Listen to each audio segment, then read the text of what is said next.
The 9/11 decade has been a decade of war, and the US-led coalition is still battling against insurgents in Afghanistan.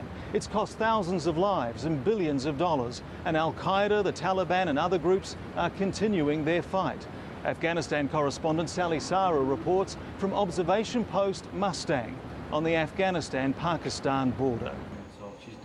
Out here, the front line seems to stretch right up to the sky. These are the mountains of Kunar province in eastern Afghanistan, and this is observation post Mustang, less than 4 kilometres from the Pakistani border. The mountains over there in the back, it's Pakistan. The soldiers remember where they were back in the United States when the Twin Towers fell 10 years ago. Oh yeah, as the news transpired and as it was said that it was terrorist acts, I knew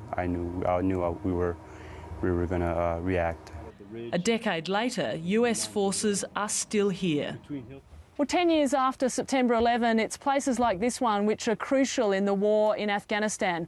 This observation post is up over 2,000 metres. The soldiers here are the eye in the sky for troops in this area. They're able to relay communications and also to keep a watch on insurgents who are trying to cross backwards and forwards over the Pakistani border. The Americans have firepower, but the insurgents have local knowledge and steep terrain on their side.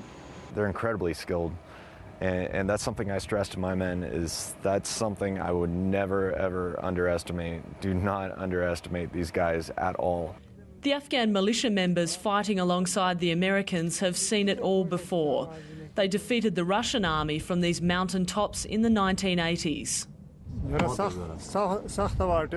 It was very difficult at that time, but because of the Mujahideen's efforts and the power of Islam, we achieved success. It's unclear whether there'll be victory here when international forces leave in 2014 and the Afghans are left to fight the Taliban. Well, 10 years on from the September 11 attacks, the violence is continuing here in Afghanistan. Late yesterday, local time, a suicide truck bomb exploded outside a US Army combat outpost in the province of Wardak. Around 50 US soldiers were wounded, along with several Afghans. Opponents of the military intervention here in Afghanistan say the toll in terms of bloodshed has been too high. The past 6 months has been the bloodiest on record for civilian casualties. But those in favour of the international operations here say that there have been improvements over the past decade in areas like education, health and women's rights. So the battle for ideas is continuing.